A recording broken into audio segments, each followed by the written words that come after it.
Saudara, Kejaksaan Negeri Konawe Selatan menetapkan sidang perdana terhadap kasus guru honorer Supriyani akan digelar pada Kamis besok pukul 10 waktu Indonesia Tengah. Sidang perdana terhadap Supriyani, guru honorer di Konawe Selatan yang dituduh menganiaya seorang anak polisi, akan digelar pada Kamis besok. Sidang perdana akan berlangsung dengan agenda pembacaan dakwaan. Sidang akan berlangsung di Pengadilan Andolo pada pukul 10 waktu Indonesia Tengah. Semangat Bu, semangat ya. Melalui pesan tertulis kepada Kompas TV, Kajari Konawe Selatan Ujang Sutisna menyatakan mengenai kemungkinan bebas dari tuntutan atau persidangan sesuai di BAP. Hal tersebut tergantung dari hasil proses persidangan dalam pembuktian di mana kebenaran material dan pertimbangan aspek-aspek lain di persidangan dapat diperoleh untuk guna menemukan keadilan. Terkait kasus guru Supriyani yang jadi tersangka usai dituduh melakukan kekerasan kepada seorang anak polisi, Kabid Humas Polda Sulawesi Tenggara memastikan Kombes Iis Christian membantah ada permintaan sejumlah uang dari pelapor yaitu Aibda Wibowo Hashim. Polisi menurut Kombes Iis juga terbuka untuk membuka ruang penyelesaian kasus lewat restoratif justice. Dalam penanganan perkara ini, sebagaimana yang beredar di media, bahwasannya pelapor meminta sejumlah uang kepada terlapor. Dalam kesempatan ini, kami tegaskan bahwa itu adalah tidak benar dan merupakan sebuah hoax. Hal ini sebagaimana dijelaskan oleh Kapolres Konawe Selatan dalam rilisnya, bahwa Polda Sultra dan Polres Konawe sudah melakukan langkah-langkah secara prosedural sesuai dengan peristiwanya dan fakta hukum yang sesuai dengan undang-undang khusus kaum rentan, dalam hal ini anak sebagai korban, termasuk juga perlindungan hak-hak terhadap terlapor, yaitu memberikan ruang restorasi, ruang keadilan, serta tidak melakukan penahanan selama proses penyidikan dengan mempertimbangkan bahwa terlapor adalah sebagai tenaga pengajar.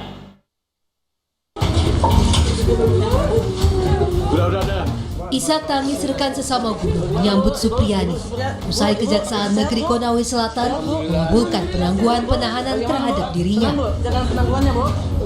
Penangguhan penahanan Supriyani diputuskan pengadilan dalam surat penetapan pada 22 Oktober 2024 kemarin. Majelis Hakim menilai Supriyani masih memiliki seorang anak balita yang perlu diasuh. Atas kasus yang menimpanya, Supriyani kembali menegaskan jika dirinya tidak melakukan perbuatan yang dituduhkan terhadapnya. Terima kasih banyak teman-teman. Mudah-mudahan sini ada hikmah yang saya dapatkan. Tapi memang Bu, Ibu tidak mengakui dengan perbuatan itu Bu? Tidak Pak, tidak. Kuasa hukum Supriyani, Andre Darmawan menyebut berdasarkan klarifikasi terhadap sejumlah guru di sekolah yang sama, tidak ada saksi yang menguatkan jika Supriyani melakukan penganiayaan terhadap anak pelapor. Apalagi Supriyani dengan anak pelapor tidak berada dalam kelas yang sama. Kelas 1 itu kan adalah kelas dari Ibu Lilis. Nah, keterangan Ibu Lilis bahwa Ibu Lilis itu dari sejak jam 7 sampai jam 10 itu tidak pernah meninggalkan ruang kelasnya. Oke. Nah, kemudian kalau jam 10 yang dituduhkan, menurut Bu Lilis bahwa itu kan kelas anak kelas 1 SD. Sesuai jadwal, jam 10 itu sudah tidak ada anak-anak karena sudah pulang. Itu jadwal pulang. Nah, makanya kalau dituduh yang menganiaya anak tersebut, anak yang mana? Karena menurut Ibu Lilis, anak-anak itu sudah pulang semua dan Ibu Lilis pastikan itu. Saya klarifikasi kemarin ke Ibu Lilis. Sebelumnya, Aibda Wibowo sebagai pihak pelapor menyebut jika Supriyani telah mengakui perbuatannya terhadap anaknya yang bersekolah di SD Negeri 04. Dan yang bersangkutan sudah mengakui semua perbuatannya. Dan saya tanya kembali ke pelaku, apakah betul kamu sudah akui? Apakah betul kamu melakukan? Sambil menangis itu dia bilang iya. Supriyani merupakan seorang guru honorer di SD Negeri 04 Baito, Kabupaten Konawe Selatan. Ia dilaporkan seorang polisi atas dugaan telah menganiaya anaknya yang bersekolah di SD tersebut. Proses mediasi antar para pihak sempat dilakukan, namun tidak pernah ada titik temu. Tim Liputan Kompas TV.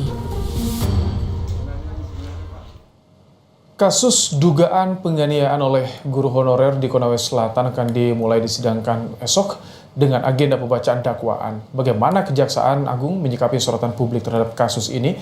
Kita bahas bersama Kepala Pusat Penerangan Hukum Kejaksaan Agung, Harli Siregar. Selamat petang, Pak Harli. Selamat petang, Mas Ibrahim. Baik, Pak Harli, yang pertama ini soal apakah pasal yang menjerat tersangka ini masih sama dengan yang dalam BAP? Kemudian apakah ada peluang ini terdakwa ini, tersangka ini bisa bebas? Baik, saya kira sebelum saya menjelaskan itu, saya harus jelaskan dulu pengaturan hukum acara kita terkait soal sistem peradilan pidana kita ya, supaya tidak bias.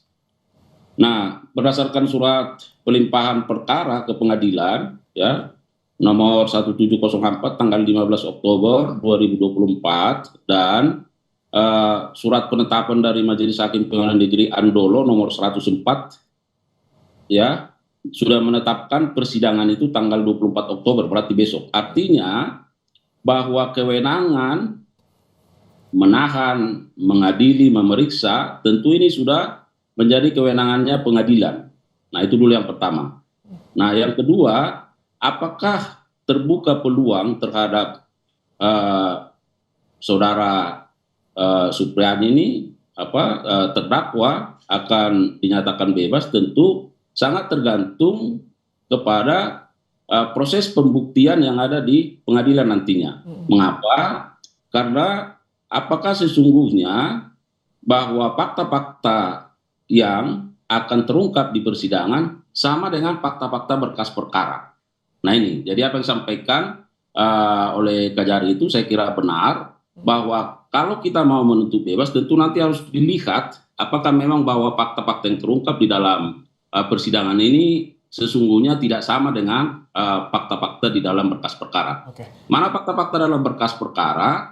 Kan di sana disampaikan bahwa misalnya bahwa yang bersangkutan itu melakukan penganiayaan terhadap anak ya. Bahkan juga terdapat visum et repertum yang menjelaskan terkait soal luka-luka yang dialami oleh anak tersebut ya. Nah, termasuk bagaimana laporan sosial yang disusun oleh pekerja sosial tenaga kesejahteraan bahwa terdapat indikasi yang kuat bahwa hal tersebut dilakukan oleh terdakwa. Nah, tetapi inilah nanti yang harus diungkap di dalam proses persidangan. Itu fungsinya persidangan yang terbuka ini.